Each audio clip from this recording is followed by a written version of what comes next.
Bonjour et bienvenue dans Mon Umaitsu, votre émission dédiée aux initiatives de développement durable à Madagascar. Face aux défis environnementaux et économiques, la transition vers des solutions de transport plus propres devient une priorité. Aujourd'hui, nous nous intéressons à une alternative qui pourrait bien transformer la mobilité urbaine, les motos électriques. Plus accessibles que les voitures électriques et parfaitement adaptées au trajet quotidien, elles séduisent de plus en plus d'utilisateurs en quête d'efficacité et d'économie.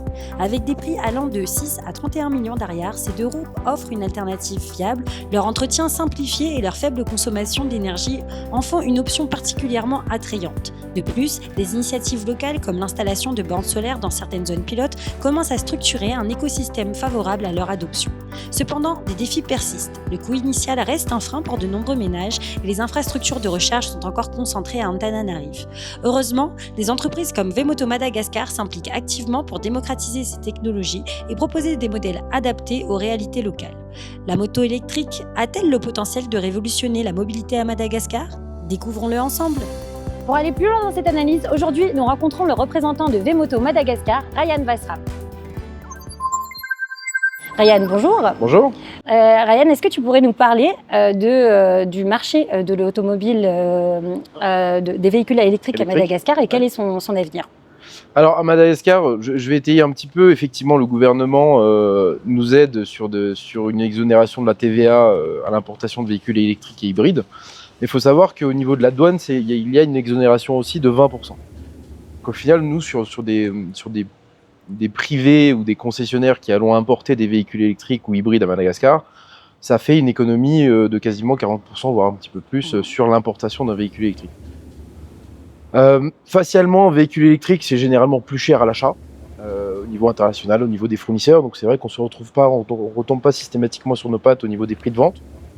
Mais aujourd'hui, en tout cas, on a cette volonté du gouvernement d'aider à développer le pays, à aller de l'avant vers de nouvelles technologies. Et c'est vrai que c'est extrêmement agréable pour nous, les concessionnaires ou importateurs, de pouvoir se lancer sur ce secteur-là, qui finalement est un secteur en essor dans le monde entier. Et vous avez parlé du coup de l'appui du gouvernement par rapport à ces nouvelles technologies. Vous, quelles sont les motivations personnelles qui vous ont poussé à introduire Vemoto Madagascar ici ? Écoutez, nous, on est quand même dans le showroom de Sodiama, donc historiquement, familialement, on est extrêmement impliqué dans la vente et l'importation, la commercialisation de véhicules et principalement automobiles à Madagascar. Pour moi, c'était beaucoup une idée de réfléchir à l'avenir et où on allait emmener le groupe ou les affaires qu'on a aujourd'hui dans les 3 à 5 prochaines années.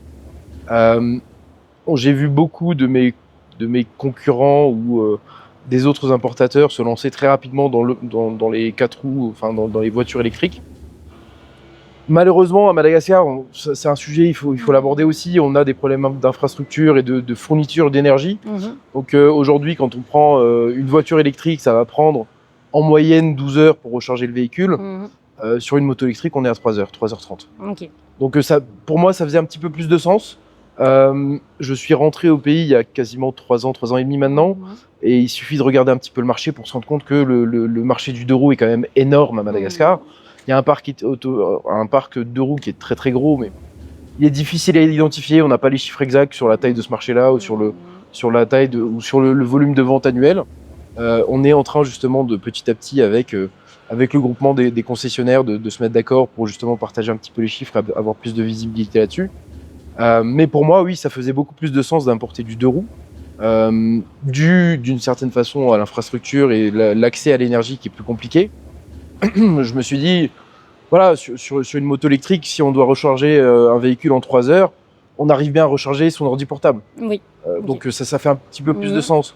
Maintenant, passer 12 heures ou 14 heures à recharger un véhicule, une voiture, c'est beaucoup plus compliqué.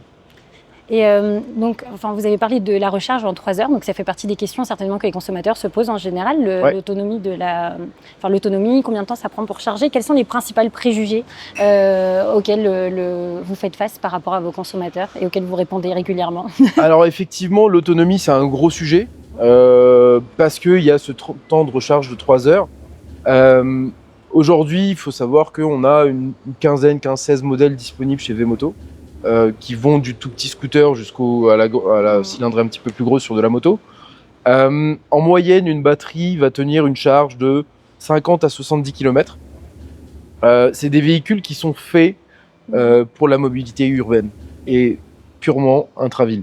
Purement intra-ville, d'accord. C'est purement intra-ville. On va pas aller se balader à Ampé ou à Montachou avec un véhicule électrique. Okay. L'autonomie tiendra pas. Okay. C'est pas fait pour ça. C'est purement de l'urbain. Ok. Et sur cette base-là, l'autonomie aujourd'hui de 50-70 km dans une ville comme Tana, c'est largement suffisant. Sur les villes de province, bien sûr, en une journée, il n'y a pas beaucoup de gens qui font plus de 50-70 km dans leur journée. Okay. Donc pour une activité, d'aller de la maison au bureau à la maison, faire quelques courses dans la journée, c'est largement suffisant. Maintenant, ces 3 heures de recharge, nous, on va mettre petit à petit en place de nouvelles technologies parce que la technologie évolue très très vite. Les autonomies de batterie sont de plus en plus grandes. Le coût des batteries diminue petit à petit avec le temps. Et il y a des nouvelles technologies comme des chargeurs rapides qui permettent maintenant de charger une batterie en 30 minutes, qui commencent à se développer, qu'on commence à importer maintenant, qu'on vient de recevoir récemment et qu'on commence à tester. Dans l'idée, c'est de mettre ces nouvelles technologies petit à petit à la disposition aussi. C'est quand même assez nouveau comme projet, donc on va ramener petit à petit de nouvelles choses sur le marché. Et est-ce que la question de la puissance, c'est quelque chose qu'on vous a posé aussi régulièrement? Est-ce que vous avez une anecdote à nous raconter peut-être par rapport à ça? Oui, souvent. Alors, dans la conduite, c'est vrai que quand on a un motard en face de soi, c'est plus compliqué parce qu'il n'y a pas d'embrayage, il n'y a plus de frein à pied, ça se conduit vraiment comme un vélo finalement, accélérateur, freinage. Les gens sont un petit peu perplexes parce que c'est la même chose que sur une voiture, c'est-à-dire que le couple sur un véhicule électrique est complètement disponible tout de suite. Donc à l'accélération, on le sent. Sur de la longue distance, non, les vitesses maximum, nous sur les modèles, on va aller jusqu'à 125 km/h maximum en vitesse de pointe. Et forcément, quand on va plus vite, on consomme beaucoup plus sa batterie. Les batteries aujourd'hui, elles sont faites et les autonomies que nous on annonce, c'est sur des moyennes de conduite à 45 km/h avec un utilisateur qui pèse 75 kg. Donc on reste sur certaines moyennes qui permettent de savoir à peu près ce qu'on consomme. Maintenant, la comparaison thermique électrique, si je dois donner une réponse claire, je parierais sur le fait que l'accélération est plus puissante sur une électrique. La vitesse de pointe est plus puissante. Enfin, ça va beaucoup plus loin sur un véhicule thermique à terme. D'accord. Et pourtant, on a effectivement des véhicules électriques qui sont de plus en plus puissants aujourd'hui. Ok. Alors, vous avez parlé des batteries, donc quelle est la durée de vie plus ou moins d'une batterie? Et est-ce que vous avez des solutions déjà de recyclage par rapport à celle-ci? Alors déjà, nous, chez Vemoto, on garantit nos véhicules. On garantit 2 ans les véhicules sur toutes les pièces électriques, enfin électroniques, et 3 ans sur les batteries. Donc c'est un gage de qualité déjà dans un premier temps, et c'est aussi rassurant pour le consommateur. Quand on dit 3 ans sur une batterie, ça va être en moyenne 1500 cycles. C'est 1500 cycles ou 3 ans, celui qui arrive le premier à échéance. Donc 1500 cycles, si on fait une recharge par jour, grosso modo, ça fait quasiment 5 ans réellement d'utilisation, minimum. Garanti par le constructeur. Donc le constructeur cherche à faire fonctionner la moto au moins pendant 5 ans. Voilà, quand on disait tout à l'heure qu'aujourd'hui la technologie sur une batterie électrique, sur ce genre de véhicule s'améliore tous les jours, les durées de vie aujourd'hui, ça grandit tous les jours. C'est valable sur les motos électriques, c'est valable sur les voitures électriques, c'est valable sur les batteries qui sont utilisées sur les panneaux solaires. Les durées de vie aujourd'hui vont jusqu'à 5 ans, 7 ans, 10 ans. Et ça va continuer à évoluer dans le temps. Ok. Très bien. On sait que le coût initial, donc pour acheter la moto au premier abord, est assez élevé, mais donc apparemment ça se réduit par l'utilisation et par les économies d'énergie qu'on va faire.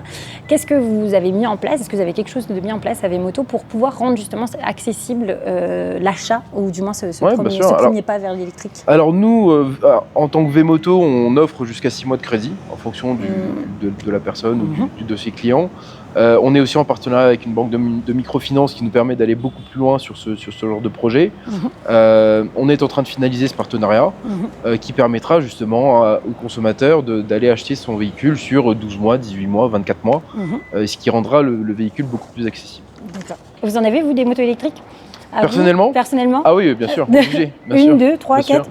Je préfère les vendre plutôt que les utiliser personnellement, donc oui, j'en ai une pour moi. Ok, très bien.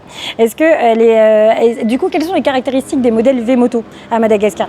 En quoi elles sont adaptées au marché local et quel modèle peut-être serait le plus adapté? En fait, aujourd'hui, ce que moi j'apprécie beaucoup, en tout cas personnellement sur la gamme, c'est qu'on va aller du tout petit scooter comme ça. On a aujourd'hui 4-5 modèles de scooters différents, du tout petit au plus gros, avec 2 batteries par exemple. D'accord. C'est pareil sur les motos. On va de la toute petite cylindrée à quelque chose de plus costaud avec de la technologie un petit peu plus avancée, ABS, etc. D'accord. Donc le choix, il est très très large. Même en termes de prix, on va commencer sur des prix qui sont entre 7-8 millions derrière d'entrée de gamme jusqu'à 31 millions. Donc en fonction du portefeuille, en fonction de l'utilisation de l'utilisateur, si c'est une femme, un homme, un jeune, quelqu'un de plus âgé, si c'est quelqu'un qui a besoin de transporter de la marchandise, si c'est commercial, si c'est personnel, il y a vraiment une gamme qui répond un petit peu à tous les besoins. D'accord. Et donc généralement les clients, quand ils viennent chez nous, on fait énormément de découvertes du client et du besoin réel du client. Combien de kilomètres il va parcourir par jour, c'est quoi la distance, c'est quoi l'état des routes sur lesquelles il pratique, il utilisera le véhicule. Et on a systématiquement, on trouve le véhicule qui fit pour le client. D'accord. Et finalement, c'est une question qui venait pas avant les motos électriques. Combien de kilomètres vous allez faire pour est-ce que c'est un peu venu avec Alors oui, parce que effectivement, cette question d'autonomie, il faut la gérer. Maintenant, je pense que dans le temps, ça va se réduire. Par exemple, je parlais tout à l'heure des chargeurs rapides. Oui.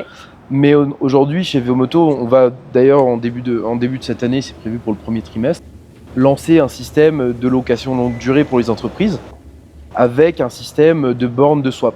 Okay. Donc grosso modo, aujourd'hui, les batteries qui sont dans les motos sont quasiment toutes amovibles. On peut retirer sa batterie et aller la charger à la maison. D'accord. Mais une borne de swap, c'est grosso modo un placard où vous aurez 6-9 batteries en charge permanente. Quand votre batterie est à plat, on vient sur sa borne, échanger la batterie et repartir immédiatement. Ah super. Donc là, d'un coup, le problème de recharge, il disparaît complètement. On déplace Ok, d'accord. On crée carrément des murs de recharge. C'est génial. Pour être fou, aujourd'hui, moi dans le projet Veomoto, on a commencé, aujourd'hui, ça fait à peu près un peu plus d'un an qu'on a lancé ce projet-là. On évolue avec la marque, forcément, mais l'idée, c'est de pouvoir arriver à terme remplacer le parc moto complet de Madagascar et faire une transition vers des véhicules électriques. Et ça serait, dans les rêves les plus fous, avoir une borne de recharge à disposition ou une borne de swap à disposition pour les consommateurs un petit peu partout dans le pays. Un petit peu partout dans le pays, d'accord. Parce que pour le moment, on a un projet pilote apparemment sur les bornes de recharge à Antananarive et à Toamasine. Est-ce que vous participez peut-être à cette évolution finalement Alors oui, on est en discussion avec de nombreux acteurs privés. On a un partenariat avec le ministère de l'Environnement qui est extrêmement actif et que je remercie d'ailleurs. Qui pousse justement pour la réduction des gaz à effet de serre. Moi, je pense personnellement qu'aujourd'hui, une transition vers des produits électriques, ça se fait, on ne peut pas le faire seul. Donc moi, c'est bien, j'ai lancé Veomoto, je me bats à mon niveau, mais il faut aussi que le gouvernement aide. Ils le font déjà extrêmement bien. Il faut les infrastructures, donc il y a des privés qui vont investir dans des panneaux solaires, qui vont investir dans la fourniture d'énergie. Il va y avoir d'autres acteurs comme par exemple des stations essence qui vont investir dans des bornes à disposition des consommateurs. Donc je pense que c'est un ensemble c'est une chaîne complète qui doit agir en même temps. C'est plusieurs concessionnaires qui va importer des voitures, d'autres qui va importer des hybrides, d'autres qui vont importer des motos. Et c'est comme ça qu'on va changer déjà une mentalité et finalement un marché complet à terme. Et donc dans cette évolution de marché, là on parle en prospective, mais actuellement il y a déjà des partenariats qui sont en place avec le public.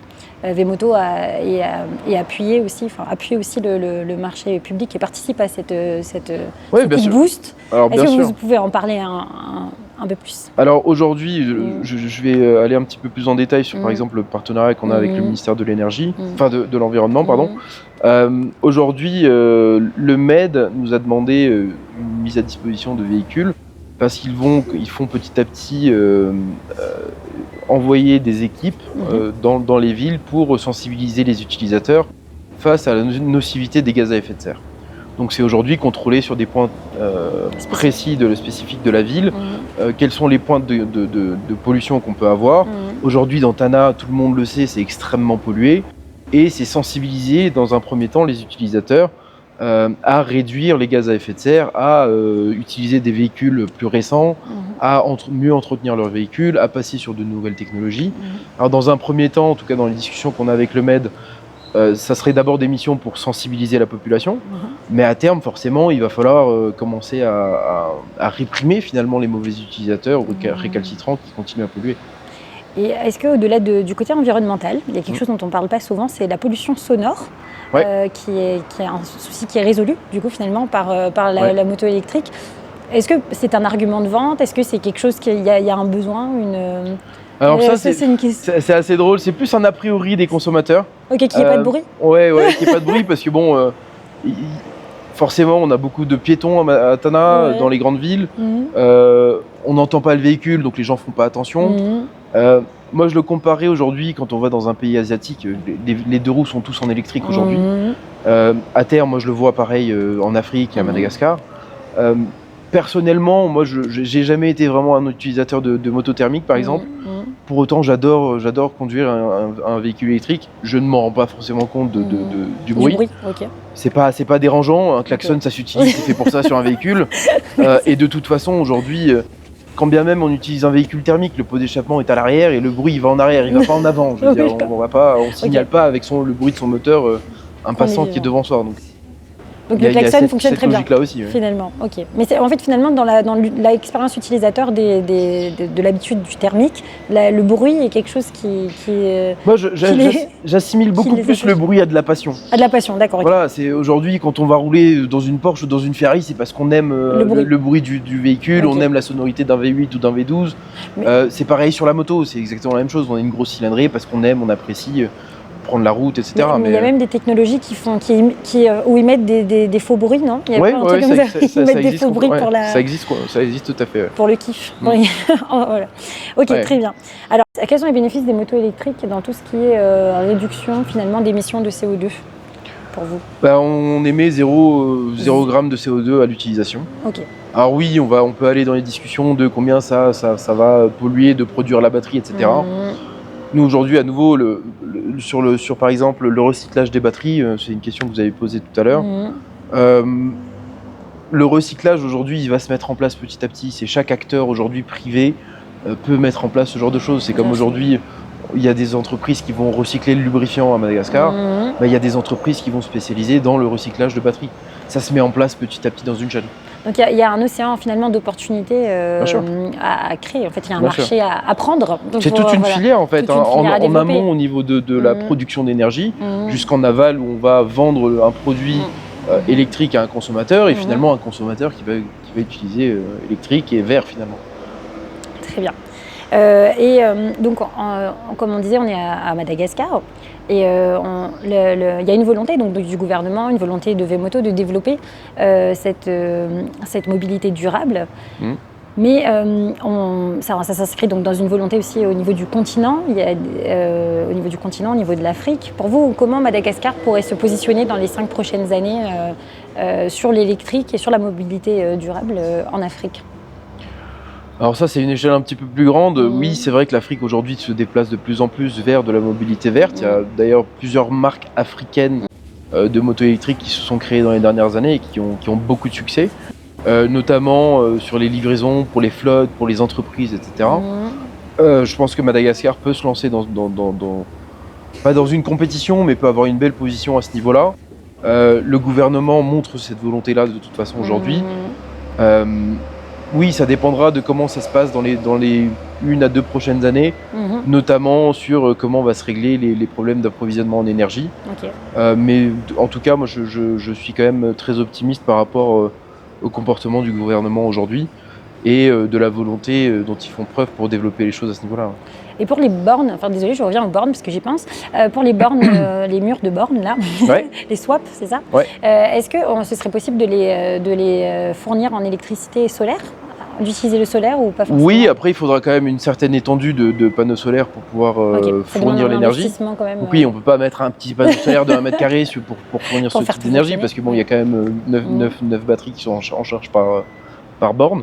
Mais oui, dans une station essence, il y a largement de quoi mettre des panneaux solaires pour approvisionner. Ok, pour que ça tourne. Ok, très bien.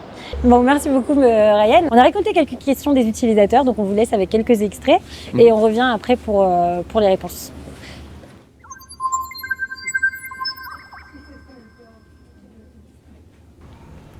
Est-ce que les motos électriques sont adaptées aux zones rurales? Le off-road aujourd'hui, qui est un modèle un petit peu cross ou en tout cas tout chemin. Mais c'est un modèle qui a été créé un petit peu plus pour le fun, faire des petites randos d'1 heure, 1 heure et demie.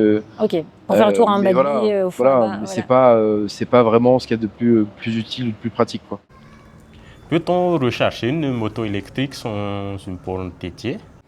Alors oui, chaque moto électrique que nous vendons vient avec du coup une batterie Mhm. et un chargeur. Le D'accord. chargeur, ça se branche sur une prise standard de 130 volts, Partout. classique partout. Ok. Ouais. Mais c'est super ça. Mais c'est parce pratique. que c'est spécifique aux motos ou les voitures aussi c'était pareil. Enfin, en fait, la moto justement, elle a cet avantage de pouvoir se charger plus facilement. Alors oui, alors la charge sur une moto sera beaucoup plus rapide. Mhm. Aujourd'hui, les voitures électriques qu'on a à Madagascar, ou en tout cas que certains importateurs peuvent faire venir, vont avoir deux systèmes, soit une prise standard qui prend beaucoup plus de temps, D'accord. soit une vraie borne de recharge qui du coup va produire va distribuer beaucoup plus d'électricité avec une installation spécifique. Très bien. Et concernant les pièces de rechange, imaginons que ça se casse. Est-ce qu'il y a des garages spécifiques où on doit aller? Est-ce qu'il faut des garages spécialisés ou est-ce que ça peut se réparer ou est-ce qu'il y a encore un marché à prendre d'ailleurs enfin, Alors évidemment, comme nous, on va fournir une garantie de 2 ans sur tout le matériel électronique du véhicule. Si vous allez utiliser d'autres pièces que vous allez trouver dans un garage, oui, forcément, la garantie saute. C'est valable pour la batterie également, donc nous on va vous recommander de revenir régulièrement chez nous. À la vente, on va vous donner un carnet d'entretien qui vous permettra de suivre justement je peux pas dire des entretiens parce qu'il y en a quasiment pas finalement. Quand vous ramenez le véhicule chez nous, il y a quasiment pas d'entretien. Aujourd'hui, la différence entre du thermique et de l'électrique, en moyenne, c'est 70% de réduction sur l'entretien. D'accord. À terme. terme. Sur la durée de vie du véhicule, c'est facilement 70%. Sur la consommation d'énergie, c'est 90% d'économie. D'accord. Donc oui, on revient un petit peu à la question du coût, mais un véhicule électrique aujourd'hui coûte facialement plus cher. Mais bon, pris sur du crédit sur 6 mois, 12 mois, c'est largement jouable. Et après, sur le long terme, sur les 2, 3, 4 prochaines années d'utilisation, l'économie est fulgurante par rapport à du thermique. Il n'y a plus de lubrifiant, il n'y a pas de moteur en soi. Le moteur, il est directement, principalement sur la roue arrière. C'est un petit boîtier qui va commander le véhicule. Il n'y a plus de piston, il n'y a plus de courroie, c'est extrêmement simple. Okay. Donc toutes ces pièces qui vont casser généralement sur un véhicule thermique, on les retrouve quasiment plus sur un véhicule électrique. Et donc même les pièces d'usure qui vont être un clignotant qu'on va casser, un frein, les plaquettes de frein, des roues. C'est peu cher aujourd'hui sur ce type de véhicule, donc l'entretien à terme coûte très très peu cher. Ok. Et nous, oui, effectivement, Vmoto, on a toutes les pièces disponibles. On va prendre en garantie, oui, quand il y a un défaut, ce genre de choses. Mais globalement, à terme, on va commencer à distribuer et à passer à mettre en place un réseau de revendeurs et de distributeurs dans chaque ville qui permettront aux utilisateurs d'avoir un accès rapide, en tout cas dans la ville dans laquelle ils se situent. Alors, est-ce que vous auriez un message à faire passer aux personnes, aux gens qui hésitent encore à passer à l'électrique? Oui, alors moi c'est une réaction que je vois souvent. La première des choses, c'est généralement quand les clients viennent chez nous, ils finissent par nous dire « Ah mais elles sont belles les motos !» Ouais, ils s'y attendent pas parce que dans la tête du consommateur, quand on lui dit véhicule ou moto électrique, pense encore au vieux scooter d'il y a 10 ans qui ressemble à une mobilette et qui fait pas plus de 20 km d'autonomie. Ça a extrêmement évolué. Aujourd'hui, il faut regarder le design qu'on a sur les motos. Vmoto, c'est designé en Italie. C'est la société est australienne, c'est produit en Chine. Donc il y a une expertise internationale. Moi, ce que je recommande aujourd'hui, je l'ai vu et je le vois avec les consommateurs, que ce soit ceux qui ont l'habitude d'être sur du thermique ou ceux qui n'ont jamais utilisé de moto électrique, parce qu'une moto électrique aujourd'hui, il n'y a pas besoin de permis à Madagascar. Ça se conduit aussi facilement qu'un vélo. Moi, ce que j'ai tendance à dire, c'est venez essayer. On a des motos à disposition au showroom qui sont là pour les essais pour les clients. Venez essayer, ça coûte rien. On n'a pas besoin de permis pour la moto électrique à Madagascar? C'est pas vrai? Non. Même la 350 ou c'est les mêmes. Non, il y a pas. Aujourd'hui, en tout cas, la législation ne le demande pas. On est en discussion avec les autorités compétentes pour justement, en termes de sécurité, quand même mettre ça en place rapidement sur 2025. Mais pour le moment, c'est pas encore le cas. Ok, très bien. Donc oui, le message, grosso modo, c'est venez essayer, quoi. Ça coûte rien. Et on peut essayer où les modèles Vmoto? Seulement au showroom ici? Alors, pour le moment, au showroom Sodiama, on a déjà aussi un point de vente à Nocibé. D'accord. Super, où ça? chez un distributeur qui s'appelle Gaia. Ok. Donc on est en train de finaliser le showroom là-bas. Mhm. Et forcément, on va commencer à développer pour 2025 au moins 1 à 2 distributeurs par grande ville. Diego, Tuléar, Tamatave, pour que les véhicules soient vraiment disponibles un petit peu partout. Et qu'il y ait ce système de points de réparation ou de SAV disponible partout pour le consommateur. Et super, merci beaucoup Ryan pour cette interview et pour tous ces détails sur la mobilité électrique. Merci à tous d'avoir suivi Monde Maïtsu, votre émission sur les initiatives de développement durable à Madagascar, et on se retrouve la prochaine fois pour de nouvelles aventures.